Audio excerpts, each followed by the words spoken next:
Your priorities will be different 10 years from now than they are at this moment. You know, for those of you who are still in school, big priority is graduating and then getting your first job, getting out into the real world. For those of you who have just started that, you know that it's your priorities once you have a job are different from when you're in school. You're trying to succeed in that job. You're trying to set yourself up for your career. And then down the line, you're going to have other priorities perhaps, like building a family, or you start to get really connected with the community that you're in and you want to see that grow, or you figure out some other purpose that you're dedicated to. But that's going to change, and it changes with other people too. And the reason I bring that up is because a key part of building your network and relationships with people, I think, is to really try to not close the door forever on relationships with others. Just because you don't line up right now with what you're both trying to accomplish doesn't mean that you won't in the future. I have been amazed at some relationships that I started back in high school or college, you know, half a lifetime ago, that have started to be rekindled as I've begun this new enterprise, Liberty Ventures, where I've had high school friends actually reach out to me that I haven't spoken with in a decade, who are saying they're excited about Liberty Ventures. They're starting a business now and actually share my values and want to talk about it. And they weren't interested in what I was doing before with, say, Students for Liberty. It wasn't their priority at the time. But now we've got a new opportunity and intersection. Or I've become really interested in obstacle course racing and fitness, and I've reconnected with other old friends over that, bringing them out to my farm to do training and run obstacle course races. That wasn't the case 10 years ago. So it is always about aligning interests, but it's also recognizing that those interests, even if they're not aligned right now, could be in the future. And you want to still build relationships and get to know people and have them get to know you at any given moment, because it might turn into something 1 year, 10 years, 50 years down the line that you can't expect right now, but you're planting the seed to get ready for. This wasn't a question I planned out earlier, and probably just a small follow-up. So then what you're saying is if somebody says no to you or not now, don't take it personally? Absolutely. And this is such a great question and such an important framing. Whenever someone gives you a no, it's always a not right now. Maybe not always. There are some times where people are saying, no, I never want to speak to you again, and you should respect that. But those are few and far in between. Most of the time when someone says no, they're saying it's not a good fit right now for them, or their priorities are different, or you haven't explained what you're trying to do effectively enough so that they see the value in it for them. Life is a very long game. You get multiple bites at the apple. And so long as you treat them with respect for their individual agency, respect them saying no at that moment, you do get other chances to go back and ask them again. When I've been selling things or I've been raising money for organizations, there have been countless times where I've gotten a no from someone in a meeting. I remember one meeting early on when I was raising money for Students for Liberty that a prospective donor accepted my request to have a meeting, but before we even went into the meeting, she said to me, Alexander, I know you're going to ask me for money. And the answer is no. I'm not going to give you anything, but I just want to learn more about what you're doing. So we went and had dinner with her and her husband. They actually invited me to stay over at their place. And after the next morning, it was we had a great relationship going, but I respected she had said no and just left and started heading back to Washington, D.C. And before I even arrived, I discovered that she had made a $10,000 donation to the organization. And the key lesson there really is, when people say no, it's a not right now, or they're not convinced yet, but the opportunity is still there for you to change their mind. Maybe it's not going to happen as quickly as overnight like it did in that situation, but I've had other people that I've spoken with who have said no to something one day and a year, 5 years later have come back and said, I now see what you're doing. I am in a different place. I'm a yes to it now. Cool. So one more on sort of the general level, and I'm going to go into some weeds with you. But sort of more on a general level, you might be good at meeting people, but maybe not good at networking. Can you help us understand maybe a little bit of the difference between just being good at meeting people and what it means to network, and anything that might be counterintuitive in that sort of relationship? This is a great question, because your goal should not be to just meet as many people as possible. You've met everyone in this seminar now. They've seen your face, they've seen your name, you've seen theirs. The question really is, what happens after this seminar? Which relationships are you going to carry on that are going to turn into something positive and productive for you, for them, and for the world at large in what comes from that? So actually, meeting people is the first step. And let me talk about some strategies for how to meet people, which may seem pretty basic, but not enough people do. And it really is key as you're building up your network to just go and find opportunities to meet the kind of people that you want to have relationships with. First best thing you can do, go to events like this. Back in the day, I told you yesterday, when I started a group, Students for Liberty, it actually came from a seminar like this, meeting other students in a classroom like this, that led to us conceptualizing that organization and turning it into something absolutely incredible, beyond our wildest dreams. Even today, I prioritize going to conferences, accepting invitations to dinners, or even one-on-one meetings with people, because you get so much from being in the same physical location, breaking bread together, and having spontaneous conversations. So my advice, if you want to build your network, is to say yes to as many invitations to events as you can, to look for events where the people that you want to be in relationship with are at, and go there and put yourself out there, and to even put your own events on. This is something that you might be a little nervous to do when you're young. You're not sure if people are going to be interested in you organizing a dinner or a talk or something, but just give it a try. You would be amazed by how many people will respond positively and actually are attracted to the energy you put out there by putting an event together. But events aren't the only way to meet people. Something that is completely underappreciated, but is incredibly powerful, is cold outreach. And this is terrifying. I get it. What I mean is, if there's someone that you want to get to know, you have a hero, you've got someone you want to invest in your company, you've got someone you want to buy a product you're selling, you've got someone that you just want to pick their brain because you admire them, find their contact info online and just reach out to them. Whether it's Googling their name and email address, or finding their phone number and calling them. Oh my gosh, I know that's scary, especially for Gen Z, but phone calls really do work. People pick up their phones and listen to voicemails. Or send a physical letter. People read mail that's actually sent to them, especially if it's handwritten, because no one does it anymore. It's really powerful. Or guess what? Even social media works. Actually, just earlier this week, I reached out to a famous author that I absolutely love. And I found him on Instagram and just reached out and said, hey, just wanted to let you know I'm a big fan of your work, and we've got a mutual friend, and I appreciate you writing these books. I love them. And within an hour, he actually responded back to me. Now I'm talking with him. I've got an entree to invite him to events, which I'm doing, or to set up a meeting with him and do something cool from a completely cold outreach. And this guy has sold millions of books. He's a New York Times bestseller and doesn't know me from Joe Smith. But I reached out to him and he actually responded. People do that because people want to be in relationship with others. They are excited about those who are excited about them and what they're doing. And so we'll get to that in a moment, but the third big thing that you can do that I recommend in order to meet people is to ask for referrals to meet with them. If you probably have done this before. You've got friends who know someone that maybe you're interested in dating, and you're like, oh, maybe you can make an intro to so-and-so or set me up on a date with them. Well, the same thing applies to any other kind of networking or connections in life. Referrals are incredibly powerful.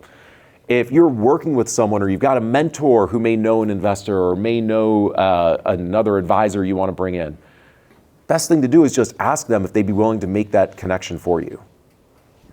Now, a tip here is to not ask for every connection that they have, because they're not about to open up their entire network to you. They're not about to just invite everyone to talk with you. But if you ask for one introduction, it's very likely that they'll do it, especially if they can get it done in 2 minutes. Give them the email to send out. Ask them to make the phone call there, or send a text message right in front of you, so it doesn't take any additional time from them. They can check it off of their to-do list, move on to something else, but know they've helped you out. It is so effective getting those referrals to then set up meetings and build your network. So those are a few things for how to meet people. And that is an important first step that not enough people work on. But you don't just want to have that one-time meeting. You don't want to come to the seminar, shake hands with people, and never talk to each other again. You want to develop a real relationship where you stay in touch and you find ways to do things together with them afterwards. And that takes work. Not on their part, on your part. And that's perhaps the most important thing to remember about building relationships and growing your network. You can't rely on the other person to do it. Because guess what? They've got a million other things that they're doing, a million other people for them to talk to right now, and it's going to slip through the cracks. If you're at a networking event, one of the worst things you can do, in my mind, is to give someone your card. Doesn't actually mean anything. No, they are not going to email you or call you the next day just because you gave them your card. More often than not, it gets thrown in the waste bin the next day. The best thing you can do is ask for their card, or ask them to write down their email, get their phone number, get their social media information, so that you can follow up with them the very next day and take the responsibility for doing it. Because they are likely to respond afterwards if you set it up the right way. They're just not going to be the ones to initiate it. So when you go to events, collect their contact information as much as possible rather than give your information out to them, and then do the follow-up. That initial follow-up should be something exciting. You should send that initial text, email, phone call, and say, it was great to meet you. Mention something that you connected on, something where they see themselves in you, because that's what starts to build relationships, when we actually start to see bits of ourselves in other people, or we see things that we admire in other people that we want to get the energy from more, that we want to learn from more, that we just want to be around more. Bring that up in your follow-up. And then provide some kind of additional value for them. Maybe you found out they're really interested in baseball, so you share an article with them or give a projection for what's going to happen at the World Series that they can respond to. Maybe you connected over science fiction and you can make a book recommendation to them. Or even better, maybe there's an event you're holding or there's a project you're working on that you want to get them involved with. And not in the sense of them helping you out to begin with, but you helping them, exposing them to new ideas, to new interesting people, to new opportunities. Give them some kind of value that they can respond to so that they start to actually engage with you. And then after that first connection, start to build a system for yourself to stay in touch with them. This is where so many relationships start to break down. We develop some really strong relationships with people early on. We think there's so much positive energy, there are so many things we can do together, and then it peters out. And there can be a lot of reasons for that. Maybe the other person isn't interested in what you're doing or doesn't want to build a relationship. Of course, that's a possibility. But more likely than not, they've got other things they're working on. A family emergency comes up, or they have a new project at their business that they need to develop, or they're in the process of moving and they need to focus on that, or they have other people that are reaching out to them. Build a system for you to check up on people that you want to develop a relationship with and keep engaging them. Not in a pestery sort of way. It's really key to not just say, oh, did you see my last email, or can you do this for me, or just keep asking them for things. But reach out to them, offering more value all the time. Give them an update on what you're working on. Comment on what they're building up, because you can see what they're doing. Social media, as bad as it is in so many ways, has positive aspects as well, where you're able to see what projects people are working on, what they're proud of and excited for that they're posting on LinkedIn or Instagram or something else. Although For business, my strong recommendation is to focus on LinkedIn because that's where every professional lives on social media and is sharing what matters to them in terms of business. Comment on there. Reach out to them about what they're doing. Offer to help them in some way. And just keep up a regular cadence of communication with them across different platforms so you get to the next meeting with them, the next opportunity to collaborate, so that you're not just sending messages back and forth, because that's not a real relationship. It keeps a relationship going, but it's not really a relationship. It's about doing things together and finding a way to do something for them, get them to do something for you, go out to dinner together, go to an event together, do something with each other. But build that system, build that cadence, and leverage all the different mediums of communication to help you do so. So I feel like I'm starting to ramble there, and we'll stop and see if that answered your question. I answered so many questions and opened so many more up. For the next couple minutes here, I just want to focus on the first encounter again and then go into some of the stuff about continuing encounters. But we were talking about that first meeting with people when you reach out to them, either cold letter or cold call, maybe you get a meeting with them. So two things. Any tips or pointers on that cold letter or cold call so that you improve the chances you'll be heard? And then second, I'm interested because you said look for things they're interested too. If you ever had an experience like where you got a meeting and just because you paid attention when you walked into the office or the home, you perceived something that they were interested in that you were able to connect over. So in life in general, I think one of the most important things to do is to keep things succinct. Time is the most precious resource we all have, especially people who are highly successful. They are busy. They've got a lot of things to do. So the faster they can filter what really matters to them or what's going to be valuable to them and what's not, the better it is for them. And the faster you're able to convey to them that you are someone interesting, that you're doing something interesting that they should care about, the easier it's going to be for them to pay attention to it and respond to you and start to build a relationship. So for example, I'll give you a very tangible example.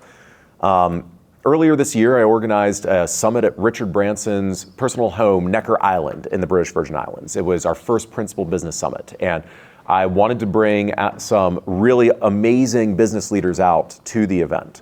And there's one business leader I've admired for a long time, Joe DeSena. He's the founder and CEO of a company called Spartan Racing that organizes obstacle course races around the world. It's a $100 million company with races like Tough Mudder, Spartan, things like that. And I just decided to reach out to him, never having met him before. He doesn't know me at all, doesn't know Liberty Ventures whatsoever. But in literally just one paragraph with an opening sentence and a closing sentence, I described, here's what we're doing with this Principal Business Summit. Here's where it's happening. Here are the people who are going to be there. I would love to invite you to join us. And within an hour, he responded saying, yes, I'm in. Let's do this. And look, I'm 38, but even I got giddy at that. I was at a conference at a time when I saw the email. I had to run outside and call up a friend to just express how excited I was that we got Joe DeSena to come out. Now, I did that to probably 40 business leaders that I wanted to have come out. And Joe was the only one who responded positively. Everyone else either didn't respond or they appreciated the invitation and the timing didn't work, or for one reason or another they couldn't come out. So I got a lot of rejections. But that's okay. I got Joe, and he was such an amazing addition to the event. And we started to develop an incredible relationship from the event, because while we were there, he was so excited about this. He said, Alexander, I want you to organize summits like this at some of our biggest Spartan races around the world. And so we're now putting those together because I reached out cold. I gave him a very quick explanation of what I was doing in a compelling way that got a positive response from him. Got him to come out to an event, start to keep building that relationship, talk afterwards, and start to do more things together. That's turning into this incredible relationship and opportunities for us to do so much together. That's the exciting opportunity from building your network. And I never would have predicted that when I first reached out to him. But keeping it succinct is really critical. But to your point then about when you're in a meeting, what should you pick up on? How do you really start to develop that relationship?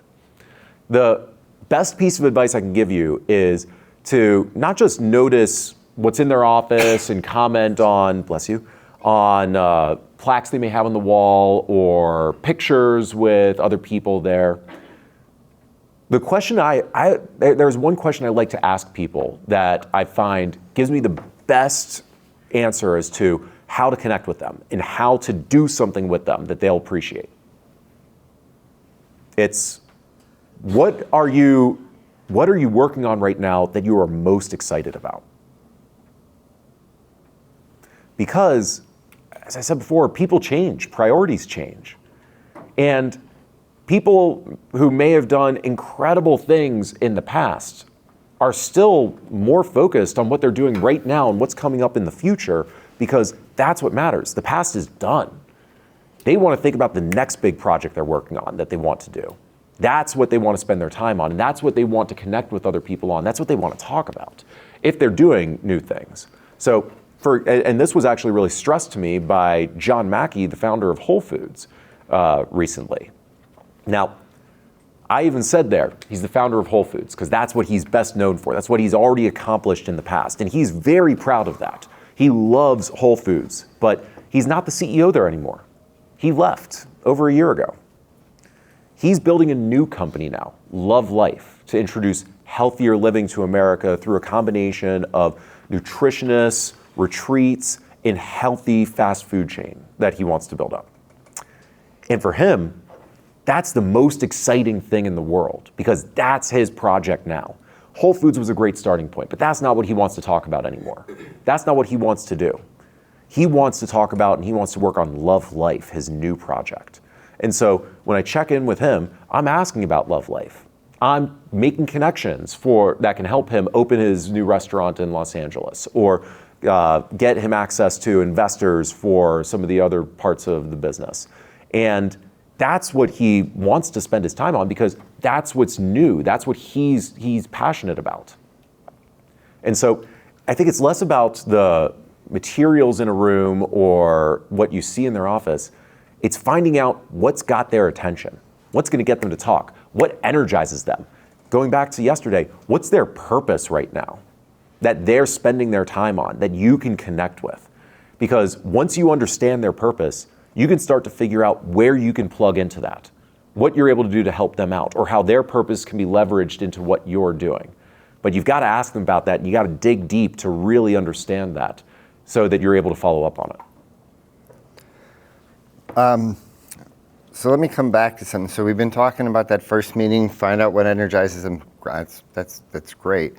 You talked about a system. So I meet a bunch of people. I have an Excel sheet. Here's all the people I met. Here are the positive responses. Here are the not yet responses. How do I turn that into a system where I regularly keep in touch with people? Because now it just seems like I got a lot of balls in the air and I'm going to drop them all. And that happens all the time. You're absolutely right. But I think coming up with a system, and there's no single right system. It's just coming up with your own system to follow up with people that matters. Now, think about this even with your family and friends. What do you do with them? Well, hopefully you're calling up family members every so often, maybe once a week, once a month, to check in with them. Same with your friends. Maybe you've got a group chat to send funny memes and news articles and things going on in your life with them to stay in touch. You can do that with other people.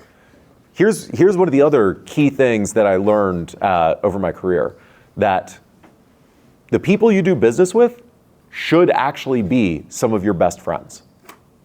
And you want to find a way to do business with those who are already your best friends, because these are the people you're spending the most time with. These are the people that you're creating value for, that you're helping succeed. They should be the kind of people you want to spend time with, that you're excited to help succeed, that share your values, and that you want to go on vacation with, that they're inviting you to go on vacations with. It's not superficial. It's about developing that deep relationship and understanding the connection between your personal life and your business life. So everything you do with your friends to stay in touch with them, think about doing that for your wider network, because you're really talking about widening your friend circle and incorporating doing business with your friends into this. But to actually systematize that, there are a number of ways that you can do that. I do have one friend who built up an incredible organization of thousands of young professionals based off of Airtable, where he literally just has different lists in Airtable, which is like an Excel spreadsheet, of groups of people, the last time he contacted them, what it was about, and he set up reminders in there so that if he ever went 3 months without reaching out to someone, he would get notified by the system, and he would shoot them an email or send them a text. Now there are other platforms out there for businesses that you can use to help out with this. They're called CRM systems, customer relationship management systems, like Salesforce and HubSpot, that are really helpful for this. But in your personal life, I think you can start as simple as that Excel sheet or even your contacts list in your phone or your text messages or your email, and just every so often, go through it. Spend a couple of hours once a month going through there and asking yourself, have I reached out to this person in a while? And if not, send a message. Ask them, how are you doing? What are you working on that you're excited about? Or I've got this event coming up, or how about we go out for dinner? Just check in with them. Because at the end of the day, it's just having that outreach, keeping them updated about what you're doing and checking in on what they're doing that's most important. So a lot of different systems, but just build the cadence, build the habit of reaching out to them and checking in on whether you've reached out to them or not. So many things in life are just about forming the right habits and creating systems to encourage those habits. And building and maintaining relationships is no different. And so let me circle back to something that we touched on earlier. So right now this is very one-to-one. I meet somebody, you meet somebody, develop a relationship with them, you keep in contact with them, you do this with multiple individuals. What makes that a network? And why should I be aiming at a network? What value does that add? So this is a really interesting question, actually, that I don't know if I've really thought about, so I'm going to make this up on the spot. Hey, that's what I do. But if we think about a network as a collection of individuals who have some kind of connection to each other, it can be based on a lot of different things. You can have a geographical network, people in the city you're living in that all are in some way connected with each other, even if loosely. You can have networks in certain industries, like in software or in venture capital or in journalism, that have some relationships with each other. You can have networks based around certain values as well. Might be related to a religious belief, a political belief, a philosophical belief, a political belief that ties them together. But for you as an individual, you can also build out a network just based on you. And pretty often, we don't think about our own networks as having that connective tissue being us. But that can be really powerful because it's not just ideas and jobs and geography that define us. It is relationships that define us.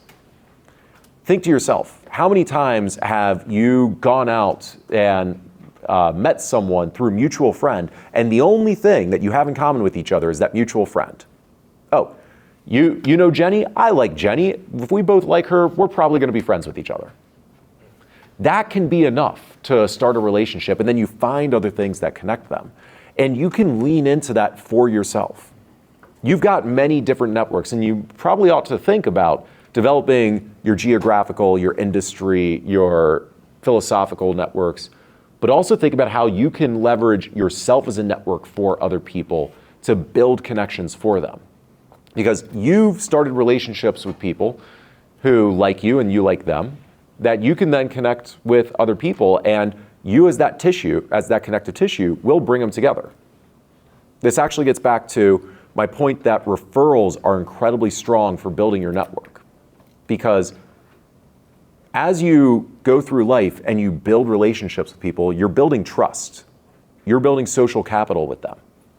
And when they trust you and you make an introduction for them, they trust that that introduction is going to be worthwhile. And that means something. It's not because that person is in the same industry as them. It's not because they live in the same city. It's because you know that person and you're making that referral. So you always want to think about how you continue to develop your social capital, your reputation, to be able to make those kinds of introductions and have that image with other people that they respect what you recommend to them, but also be willing to use it. And find ways to bring people from different parts of your world, your different networks together, and unify it around your own network and see what comes from there. Because it might be something completely unexpected. I'm going to follow up on that, what you said about you can be the glue. Does that mean you always have to be at the center of the network? Oh, absolutely not. Great question. And actually, I strongly recommend getting out of the center of that network as much as possible. Because, frankly, that becomes a lot of work. If you're the hub and everyone you're connected to is a spoke and everything has to run through you, that just takes up all of your time. That takes so much energy. And that's not a network. A network is a series of connections between people that bounce all around that you don't have control over. Maybe you bring people together initially and maybe you're adding energy to help them stay in touch with each other, but you want them to be engaged with each other and develop those relationships. And just remember that you connected them. There are lots of examples with this, but actually I can say that, last summer actually, JJ here was at my farm for an obstacle course race and an annual event that I put on, and met someone there who's become a deep friend of his, our now mutual friend Ty, that I introduced him to. And I actually didn't even realize how deep their relationship had gotten until about a month ago, when they both started telling me they've been talking with each other more than I've talked with either of them after the event, which I actually love because they're getting so much out of this that I'm not putting the energy into making happen. They're continuing it forward. I just got that ball rolling. And that's what should happen in really powerful networks. That you get the ball rolling, you keep adding energy, you keep creating opportunities for people to meet up and do things together, but they're finding ways to work with each other beyond anything you've come up with or that you have to feel like you need to control. Interesting. So a network of equals. Absolutely. No, that's really interesting. Let me, so here you are sitting in front of a bunch of people here. There's about 50 people at least, all their eyes on you. That's a seat that everybody out there wants to be in, right? In front of 50 people with all the eyes on them while they're talking. Yes, no. Now, how do you get here? You're not a person who likes to be the center of attention, or you're not maybe that good at maybe walking up to talk to somebody, but yeah, you have to be social. Is there any way I can practice to do that or build up to that? So it may surprise some of you to learn that I did not start out this way. I started as a very serious, scared introvert. I did not know how to socialize in high school or even early college. I was terrible at it.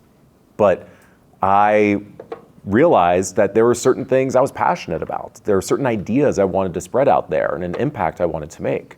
And so I wanted to learn how to be more extroverted, to build relationships with people. And yeah, I seriously studied it and practiced it. And so can tell you from personal experience, if you feel like this isn't you right now, you're not the kind of person who is going to be able to build networks and deep relationships with others, or you're too scared to just go up to someone at a conference, stick your hand out and introduce yourself, or send that cold email or do that cold call to someone like Joe DeSena. You can be. It does take practice, it does take studying, but it's absolutely possible. And here are a few ways to go about doing that. The first is read. There are some amazing books, actually, that can teach you how to better connect with individuals. Authors like Robin Dreeke on the Code of Trust, books like The Charisma Myth, and lots of others. I can send a list to anyone who wants some other recommendations after this. But go read and study this. There are people who give tips and actually run even YouTube classes, basically, on how to connect with others. But this is not a theoretical concept.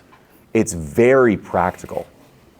The only way you're going to get better at developing relationships and working with other people is to go out and do it. And that means getting over the nerves of going to an event, sticking your hand out and introducing yourself, and asking them for their contact info. It means making that cold call.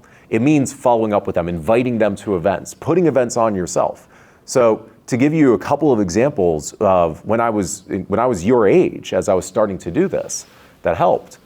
I was interning in Washington, D.C. the summer before my senior year, and I was interested in liberty and Ayn Rand, and I was meeting other students who hadn't studied Ayn Rand before, and I was surprised by this. She was such a big influence in my life.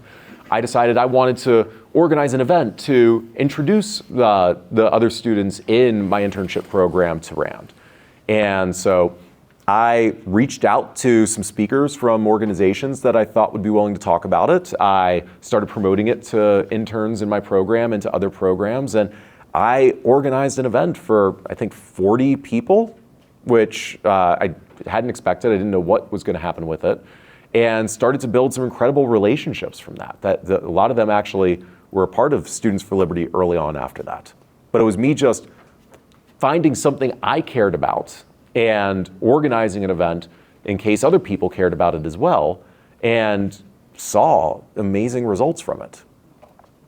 Or, early on in starting Students for Liberty, I'll tell you about the time I got the first donation to the organization, which was, again, from cold outreach. I was going to school at the University of Pennsylvania in Philadelphia, and as I was researching similar organizations, members of their board, I saw there was a board member for the Cato Institute who lived just outside of Philadelphia. I decided to email him out of the blue and just told him about what I was doing and said, hey, I see you're on the board of Cato. We've got a speaker from Cato coming into the University of Pennsylvania next month. Would you be interested in coming out and hearing him talk?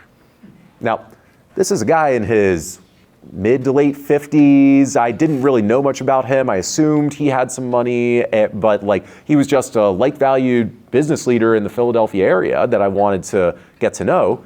Invited him to campus, and surprisingly, he said yes. He came out, listened to the talk, and invited me and some other students out for coffee afterwards to discuss the ideas, and we started to build a relationship. And after that, he wrote the first $500 check to Students for Liberty to get us going. Now, I bring that up because what I discovered later on is that this was actually one of the, I think, 10 wealthiest individuals in America who responded to some 21-year-old's email inviting him to come out to a talk at a local campus. It sounds like something that shouldn't happen. Why would he say yes to that? Except he did because I put myself out there. I just reached out and I offered him something of value. There was an organization he was a part of that I was getting connected with the city that he's a part of. I invited him to an event that he may not normally get to go to and see young people caring about the same ideas that he cared about. And that excited him. And it was the start of an amazing relationship we carry to this day. But it was literally me just putting myself out there, and perhaps having a little bit of gall and certainly being too ignorant of who he was and just how crazy this was for me to reach out to him that helped. But I share that to give you all the example that your age, what you're doing right now, whatever you think might be a hindrance to you starting to build relationships with incredible people, throw that out the window. You can start to build these relationships. Wherever your background is, whatever you want to do, you just got to put yourself out there and practice and try. And Sorry, I think there was a hand up back there that I wanted to finish this up beforehand. If you don't mind, I agree with what you said a moment ago, totally, about that, and I would like to tell a very short story to illustrate. Please.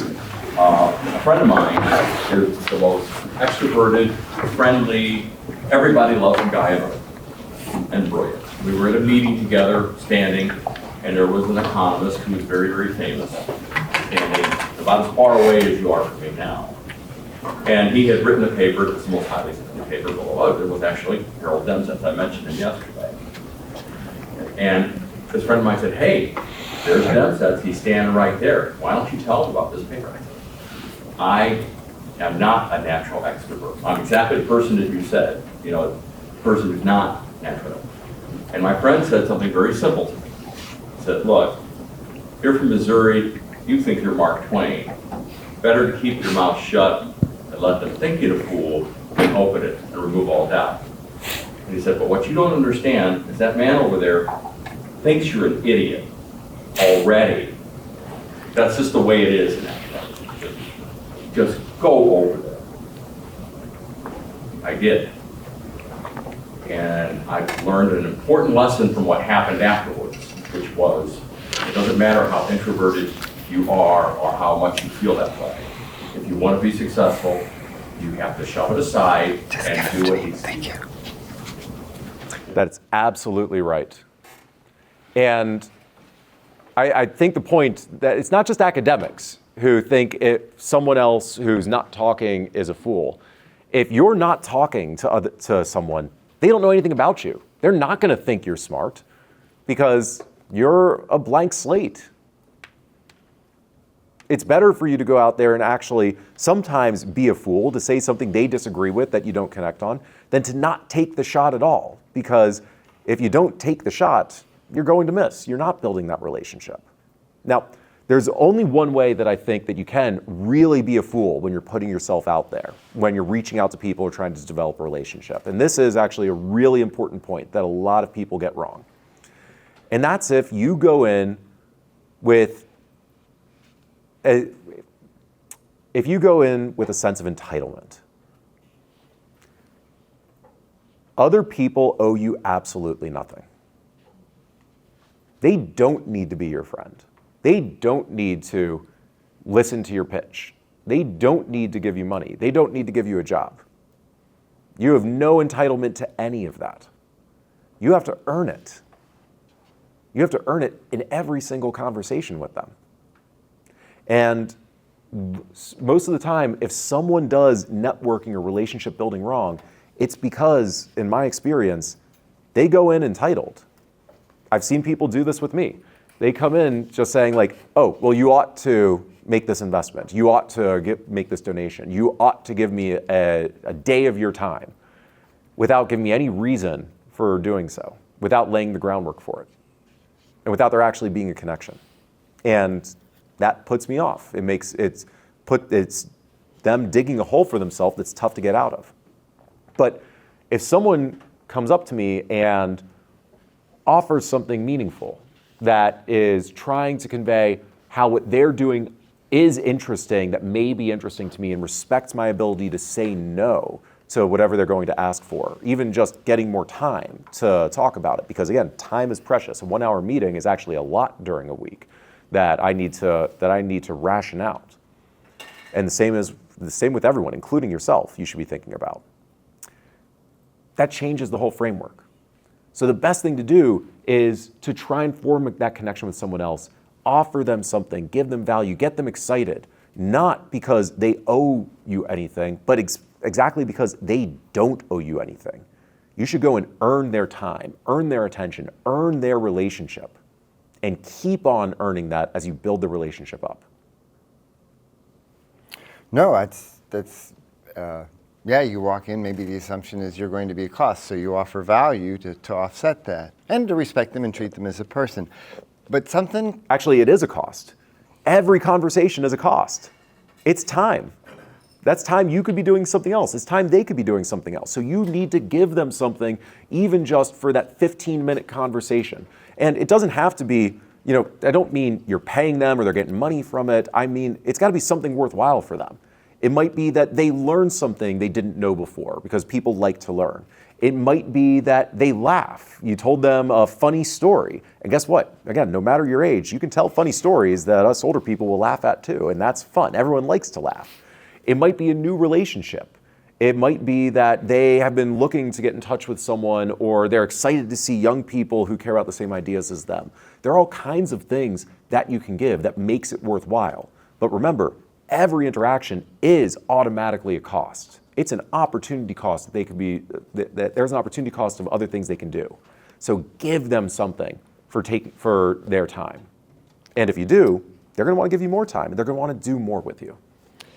I'm glad that you said that. Something I want to bring out that you talked about with your first donation.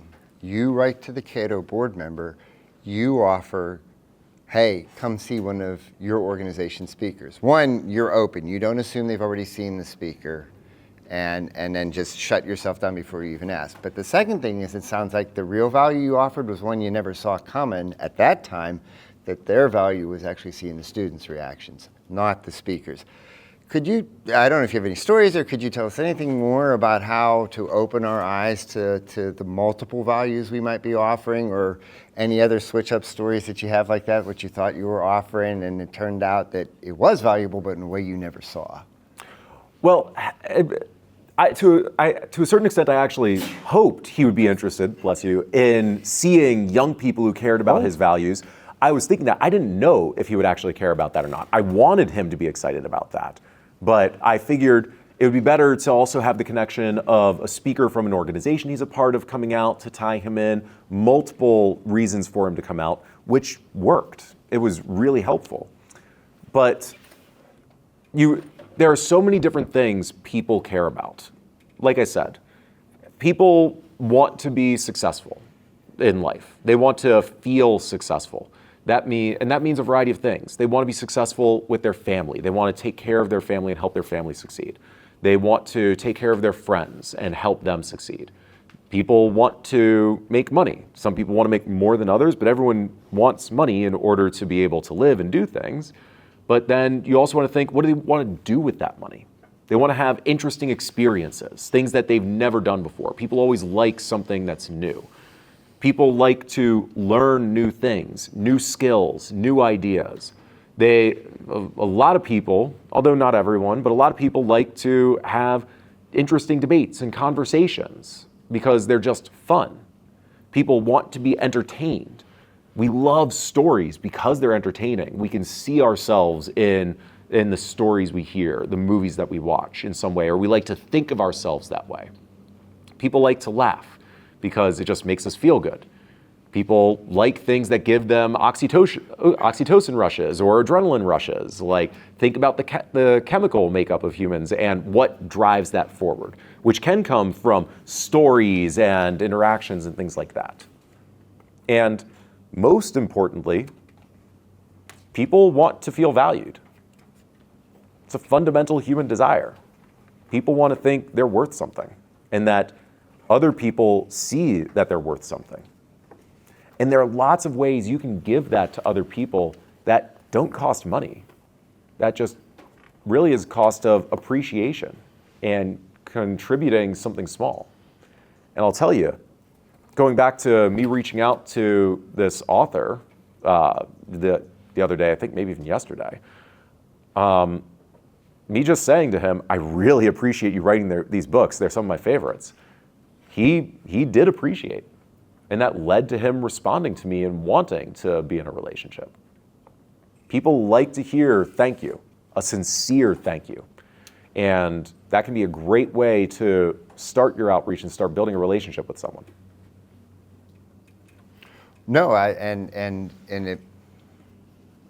people want to be valued. And when you go in with a philosophy and a foundation that people are valuable, respect for the person, things we've been talking about here in Classical Liberal Seminar, that would seem to set a great stage for that.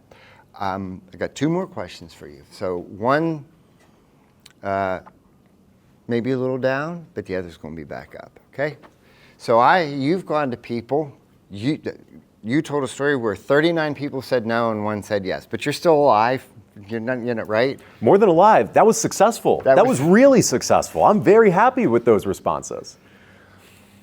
So people come to you, or they're already maybe in a person's orbit. Now you find yourself looking at their social media and what they're working on, and what you were one time interested in, now you're not. Now that relationship isn't quite where it was. Is having a network sometimes like pruning a tree? Some limbs have to go? Or is it, how do I distance that without disvaluing? How do I deal with that aspect of my network without messing everything up? I know no better term for it. It's a great question. And the answer is yeah. You only have so many hours in a day, in a year. And if some people aren't developing their relationship with you, or you're not succeeding in developing a relationship with them, you should spend your time elsewhere. Doesn't mean you never can in the future, like I said before, but you need to figure out where you really want to spend your time and energy. And it should be with the people who are going to spend their time and energy with you, and that together you can do something impactful. Whether it's build a business or go on an amazing trip that is life-changing for you, that you can do together that's better than on your own or with someone else, or writing an article together, or just having a fun dinner together. You do need to pay attention to who you're spending your most energy and time on, and make sure you're getting something from it. But like I said, don't close doors. Think about ways that you can cultivate that again in the future. And we'll go back to the example of me inviting some speakers out to the summit at Necker Island. Yeah, only one out of those 40 that I reached out to said yes. It was probably more than that, and I also did get another one kind of from cold outreach, but I got a lot of no's. But you know what? I also did get responses from some amazing people. I got McCobin to respond to me, and we're talking about things to do. I got Reid Hoffman to have a back and forth exchange with me, the founder of LinkedIn. I got Sam Altman, who actually I had worked with a little bit back in the day on Students for Liberty, to re-engage and start talking with him. So am I reaching out to them on a weekly basis, inviting them to do things? Absolutely not. Their time is really valuable, and if I'm going to talk to them again, I've got to have something really solid that'll get them excited. But I've now got those doors open and opportunities. So it's a balancing act of maintaining a large disparate network and keeping a relationship with them, and really developing a core intimate group that you can do the most with and add the most value to. All right, last question, and then we will open up to the audience. Mr. Alexander McCobin, what excites you these days? What's your passion?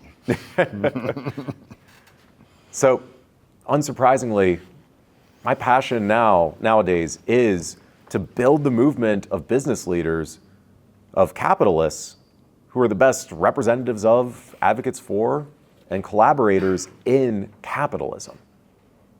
For all the reasons I shared yesterday, too many business leaders don't understand what capitalism means, or don't stand up for it, or are actually terrible representatives of it. They're not actually capitalists. They're people who are looking for a quick buck and aren't looking to create value, they're looking to extract value from the system. But there are some incredible business leaders out there who are doing the right thing that can be models for others. And perhaps even more importantly, the next generation of business leaders, the next Mark Cubans, Elon Musks, Peter Thiels, John Mackeys, are in this room or in your classes. They're your peers. They're coming up. I am so excited to work with young entrepreneurs, young capitalists who understand the principles of capitalism, and help you on your entrepreneurial journey to build incredible businesses and to be great representatives of capitalism, show how this can create tremendous value and help humanity flourish, to be advocates and use your own stories as examples to inspire other people, and to connect you with others who share these values to work with, so that you're able to develop great relationships with other people doing amazing things in the world, instead of the looters, the exploiters, the short-term thinkers. That's the motivation behind Liberty Ventures as a network, and Principled Business as our sister nonprofit to educate people about these principles. And that's why I'm just so thrilled to be here with you today by everything going on with the Academy on Capitalism, and really do want to say to all of you, building your network, I would be more than happy to talk with any of you or support any of you after this seminar. It's on you to reach out to me, and it's on you to, as I said, provide some kind of value. Share what you're doing that is really exciting and interesting that I or the Liberty Ventures Network can help you out with. But the invitation's there. I'm excited by what you're doing. I want to invite you all to our next, if you've got a business idea, we are launching our next accelerator program starting at the end of September, beginning of October to help you build your business. We've got scholarships to events like our New York Summit coming up in September. And we've got mentors and resources available to help you out. So please reach out to me anytime. I'll make sure that my contact info is given to all of you, either in conversation or afterwards through Bill. And consider me as someone in your network to help you out. Well, thank you very much.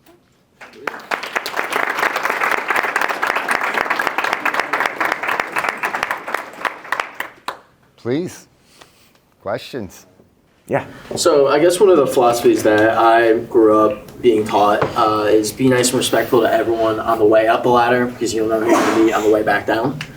And I guess my question to you would be, like, how do you deal with unagreeable people? Like, you're going to meet people that you're just not going to be able to click with right away. And I know Bill asked a question earlier about, like, well, do you trim down your network at some point? How do you do that? But if you can't even make a connection with them right away, like, what do you do? Is it even worth it at that point, or should you explore other options?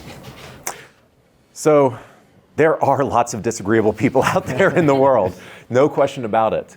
And I love the philosophy of treating people with respect at all times on the way up, and then especially as you keep moving up, like just in life. Treat people with respect. Respect them as individual agents, as I said before. Even if they're disagreeable, even if you don't want to spend time with them, you don't need to sink down to their level. You're a much better person for continuing to show them respect, just not spending time on them. And I think that's the best thing to do. If you don't want to spend time with them, if you don't want to be in a relationship with them, don't be. Just separate yourself.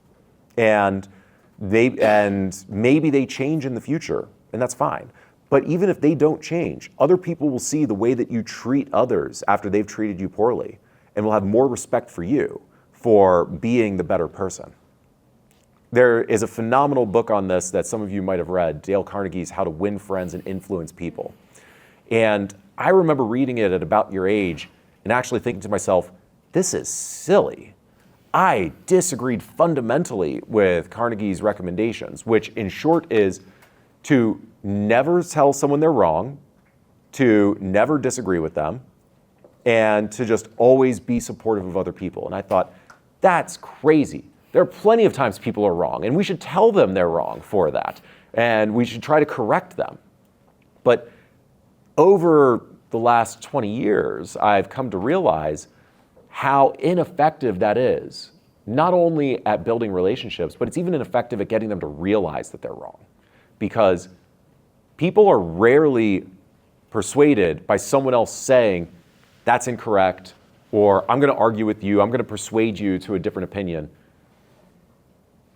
People don't have their minds changed by other people very often. We change our own minds.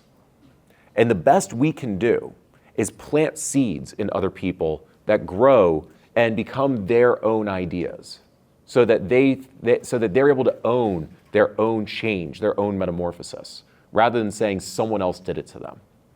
And Carnegie, I really do recommend Carnegie's book as a framework. And I read it every couple of years myself now to remind the lessons to me. Always treat people with respect. It's really tough to never disagree with people. It's really tough, but it's something to try to do. And it gets better results at actually building relationships and even getting them to come around to your side. So, yeah, treat disagreeable people with respect still. Just separate yourself from them and see what happens in the future. Yeah. Something that's kind of been on my mind since you started talking about networking is as we get older and the network just kind of expands, that sounds overwhelming.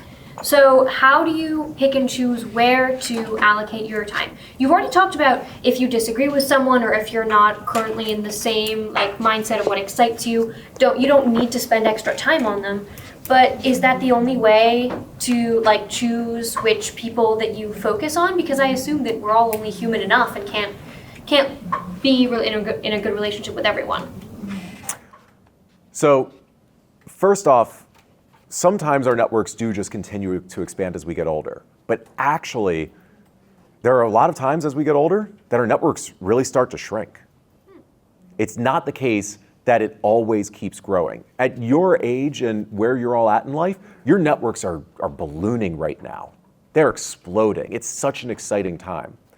But what I've found myself and what I've seen with other friends is that after that initial expansion, as you get into your career, as you start to focus on perhaps building a family or other things, your network starts to shrink because you have less time to spend on just connecting with other people. You have less time for those weak ties and relationships because you're so focused on the most important relationships in your life at a certain stage. And it's probably like an accordion. It expands, it contracts, it expands, it contracts. I don't know, I'm only 38, we'll see how this goes.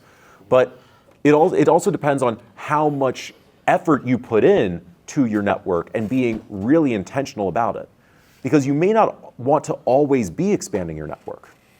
It probably is a good thing at a certain point, once you've been expanding your network for a while, that you identify a core group there that you think is going to deliver the most value for you. Your partner, your family that you're focused on, your core business partners, the social organizations that you get the most from and that you can have the biggest impact with. And so you want to start shrinking your network. You're spending most of your time on a smaller group of people that you're able to do a lot more with. But that won't be the case forever. There'll be a time where you want to shift. You move to a new city, you start a new job, you get a new priority in life. And so you're expanding your network to explore who you should be spending time with again. And then it'll start to shrink again. You have to think about what's going to give you the most value at any given time. And sometimes that is expanding your network, and sometimes that's shrinking your network. It's all going to depend on what stage you're at in life and what you're trying to accomplish and who you know that's going to be able to really help you do that. Thank you. Yeah. Yeah, so you emphasize the importance of global capitalism. You said these days training those global leaders who understand true capitalism, the principles of capitalism excites you. And I just wonder if you have built network outside of the United States, because as a Korean, I do find the necessity of those global leaders who just not focusing on making money, but also truly understand those kind of principles of capitalism. So I just wonder if you have built a network. If you haven't, I would just wonder if you have plan to do so. I appreciate the layup. So yes, the Liberty Ventures is explicitly building a global network of values-aligned business leaders to work with each other. And while most of our 10,000 members are in the United States, we also have a rising number of members in Europe and Latin America, not so much in Asia or Korea specifically right now, but we have every intention of expanding there and want to connect with other leaders to help them do so. So I'll also make an invitation to everyone here. We're not just looking for people who have been in business for 40 years to be a part of the Liberty Ventures Network. We're looking for great young leaders like yourselves who are willing to stand up for these principles, who are getting your own businesses started and want to connect with other leaders and help build this movement. We actually have a volunteer program through Principled Business for you to put on events, to identify other people. And I would love to talk about expanding the Liberty Ventures Network in Korea or any other country as we're building this up. And would love to talk with you about that afterwards. Yeah. What was the most challenging part of growing Liberty Ventures? So it's still really challenging because we're, less than a year and a half into this? It's still the very early stages. And anytime you start something new, it's tough. It's everything from the minutia of figuring out your brand, figuring out the email and CRM systems, of really developing the pitch, experimenting with what resonates with people, what the actual services are. We've pivoted Liberty Ventures a number of times in just the last year and a half in terms of what we do. It started out as an angel investor syndicate. We started out with literally 25 angel investors that I would share investment opportunities with from young values-aligned entrepreneurs and see if they wanted to invest in them. And we've expanded that significantly. We now have over 1,000 investors in our syndicate, and we've done 10 investments after looking at over 350 opportunities in the past year. But we've expanded into so much more, putting on events, providing advisors, a talent network, and things like that to help members of our network scale their businesses. But it's taken a lot of work to get here, and there are things that we're still figuring out how to explain that, how to get people bought into this, how to really build this up. And we're still figuring it out. The biggest challenge with this, I would say, is maintaining the positive energy and enthusiasm to keep going through those challenging times. Because there have been a lot of failures. There have been a lot of bad starts. There have been mistakes made along the way. And that's part of the entrepreneurial journey.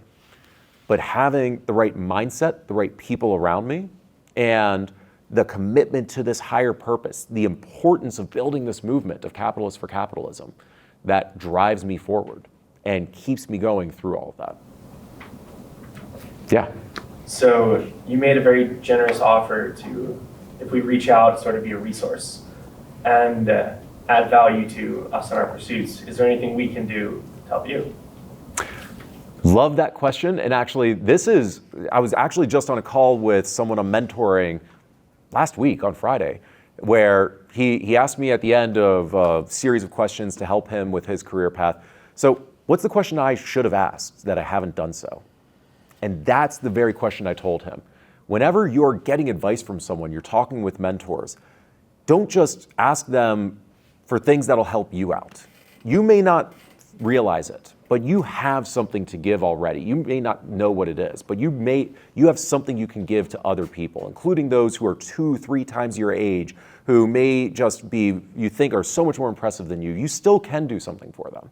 So it's a great question to always ask when you're developing relationships with them. What can I do for you? Or offer to do something based on what you find out they're passionate about.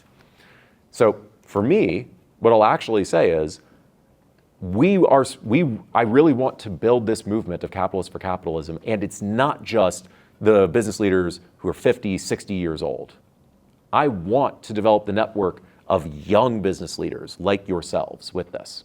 And so, number one, I would encourage anyone here who is starting a business to apply for and join our accelerator that we're launching this fall. It's completely free. It is a resource where we will give you weekly lectures from seasoned business leaders who have run companies like Evite.com or the 1517 Fund, one of Peter Thiel's funds, and Naria Capital and more, and give you a structure to build your company and grow.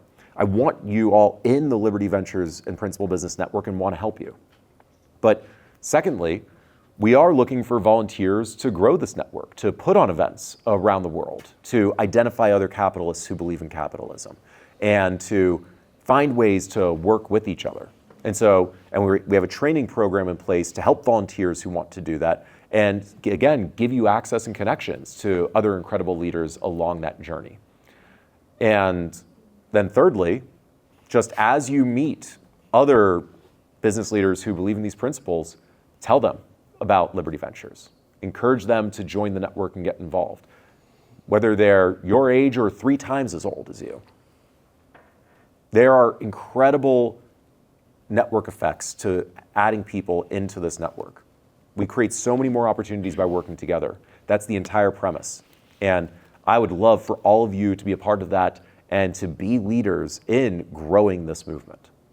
So again, if you're starting a business, join our accelerator. If you want to help build this movement, reach out to become a volunteer, to host events, to bring speakers to your campus, or to engage in other projects to build the movement of capitalists for capitalism. And lastly, just tell business leaders you meet about this to get them involved. So really, thank you.